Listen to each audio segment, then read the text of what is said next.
Hoy le mostraré cómo recortar el tiempo en varios clips en Premiere Pro. Para este ejemplo usaré imágenes. Cuando traiga varias imágenes a la línea de tiempo, Premiere automáticamente hace que cada foto tenga una duración de 5 segundos.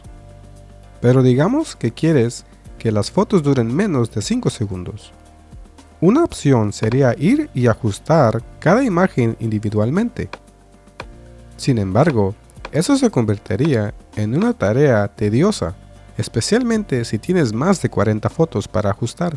Otra opción sería resaltar todos tus clips de fotos. Para hacer eso, haz clic con el botón derecho del mouse y selecciona Velocidad, Duración.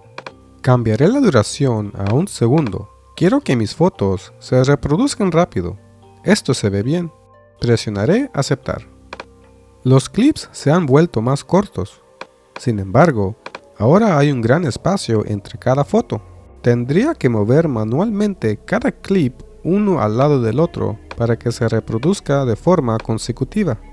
Pero eso me tomará una eternidad, así que voy a deshacer esto y volveré a seleccionar todos los clips. Haré clic con el botón derecho del mouse y seleccionaré Velocidad, Duración. Haz que la duración sea de 1 segundo. Pero esta vez me aseguraré de seleccionar esta casilla, Edición de rizo, desplazando clips de arrastre. Ahora selecciona Aceptar. Ahora pueden ver que los clips se han vuelto de 1 segundo de duración y también se han alineado uno al lado del otro. Cuando los reproduces, puedes ver las fotos reproducirse consecutivamente.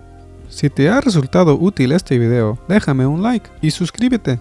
Hasta la próxima.